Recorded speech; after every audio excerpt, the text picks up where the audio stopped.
heading north through Lebanon's Bekaa Valley and the long frontier with Syria. A narrow stream marks a porous border where Syrian conscripts patrol just kilometres from the front line. Here, pro-government fighters are increasingly reliant on support from Hezbollah, their allies in Lebanon.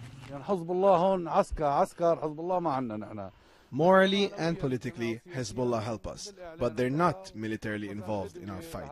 We're defending our land from the rebels who bomb our villages, but we'll stand up to them and they'll get what's coming to them. In this area, both sides of this completely open border between Syria and Lebanon are now controlled by Hezbollah and its Syrian allies. They claim to be gaining the upper hand. But there are concerns the two-year-old conflict in Syria is increasingly spilling over into Lebanon itself. It's already happening. Well inside Lebanon, the Shia town of Hermel has been deliberately targeted because it supports the Assad regime across the border. Anti-regime rebels in Syria have repeatedly shelled Hermel, testing the resolve of Lebanese factions, including Hezbollah, to stay out of the conflict.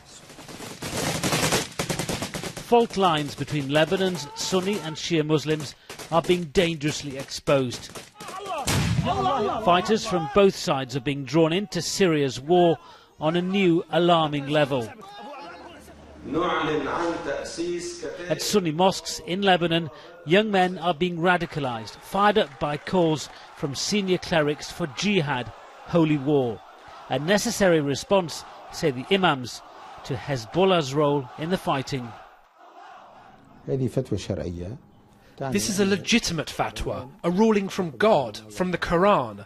There are oppressed people in Syria. Women and children are being raped, killed and expelled. So any just Lebanese person should go and help them and will be rewarded by God. Lebanon's own future is threatened by the turmoil in Syria.